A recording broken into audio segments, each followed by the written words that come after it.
Hoy vamos a sumergirnos en un informe que es de verdad fundamental, un trabajo de la OCDE, la UNESCO y UNICEF llamado La naturaleza del aprendizaje. Pero ojo el subtítulo, porque es toda una declaración de intenciones usando la investigación para inspirar la práctica. O sea que esto no va solo de teoría, ¿eh? Es más bien un mapa, una guía para transformar de verdad cómo educamos. Vamos a empezar a descifrarlo. El informe arranca con una pregunta que puede parecer muy simple, pero que en el fondo es la clave de todo. ¿Por qué de repente la palabra aprendizaje está por todas partes? Pues no es ninguna casualidad.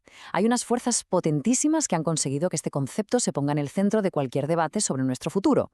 Y la respuesta es bastante clara. El mundo ha cambiado a una velocidad de vértigo. Hay fuerzas globales que son imparables y que básicamente han colocado el aprendizaje en el centro del tablero de juego. Han hecho saltar por los aires los modelos educativos de siempre. Quedarse anclado en el pasado, sencillamente, ya no es una opción. A ver, el primer gran motor de cambio es la economía, claro. Las habilidades que valían en la era industrial, pues, se han quedado totalmente obsoletas.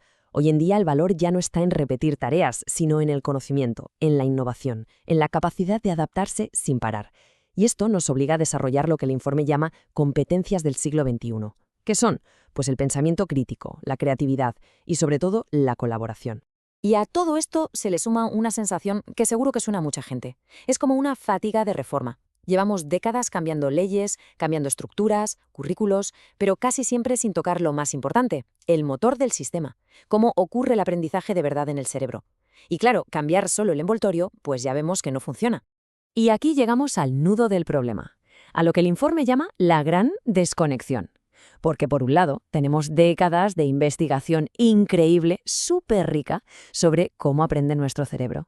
Pero por otro lado, toda esa ciencia rara vez llega a las aulas. Hace falta un puente para conectar esos dos mundos. Pues bien, ese puente ya existe, y es la ciencia del aprendizaje. Lo que nos propone el informe es que dejemos de lado las intuiciones, las tradiciones, y que pasemos a la acción basándonos en la evidencia. Tenemos datos sólidos sobre cómo adquirimos conocimiento de forma eficaz, así que es hora de usarlos. Entonces, ¿qué es exactamente esto de la ciencia del aprendizaje? Bueno, podemos imaginarla como un punto de encuentro, donde se juntan la neurociencia, la psicología cognitiva y la pedagogía. Lo que es revolucionario de verdad es que nos permite pasar de la intuición o de lo que siempre se ha hecho así a tener una base científica, sólida, para diseñar cómo enseñamos.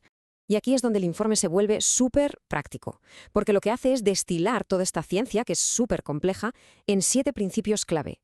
Y no son reglas rígidas, ¿eh? Son más bien como el plano, los cimientos, para diseñar cualquier ambiente de aprendizaje que de verdad quiera ser eficaz. Para entenderlo un poco mejor, podemos agrupar estos 7 principios en 3 grandes bloques. El primero, el individuo, el aprendiz. El segundo, el contexto social, el grupo. Y el tercero, el proceso en sí, el método. Vamos a ver cada uno de ellos. La primera gran idea desmonta un mito de los gordos, la idea de que quien aprende es un recipiente vacío que hay que llenar.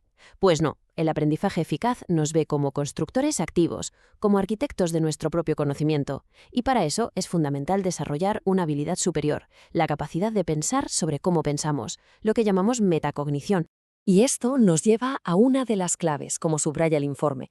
El punto de partida de cualquier aprendizaje es siempre lo que la persona ya sabe. Aprender es conectar lo nuevo con lo que ya estaba ahí. Ignorar los conocimientos previos es como intentar construir una casa sin cimientos, literalmente. Vamos con el segundo pilar, el grupo. Y aquí la ciencia, sobre todo la neurociencia, lo deja clarísimo. Nuestros cerebros están diseñados para interactuar. Aprender no es algo que se hace en solitario, es una actividad fundamentalmente social. Por eso, los entornos que fomentan la cooperación, una cooperación bien estructurada, son infinitamente más potentes.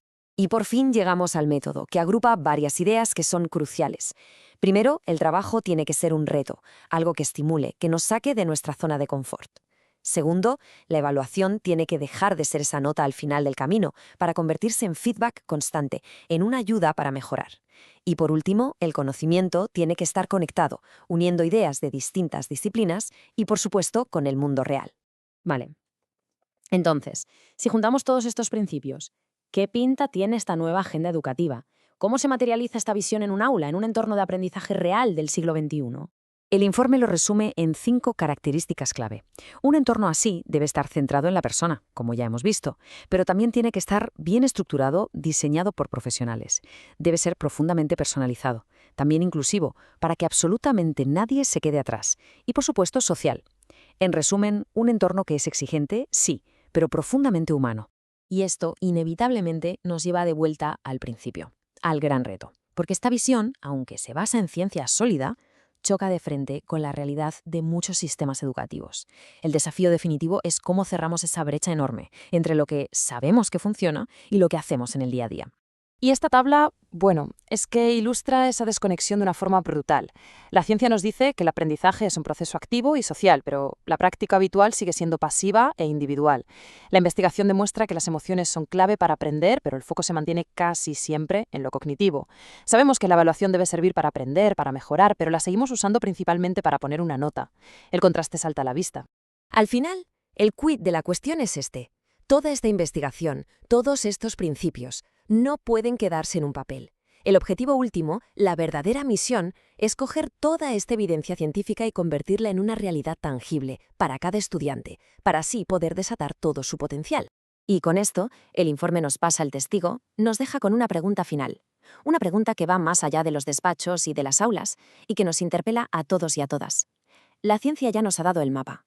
La pregunta ahora es, ¿cómo empezamos a construir el camino en nuestras propias comunidades?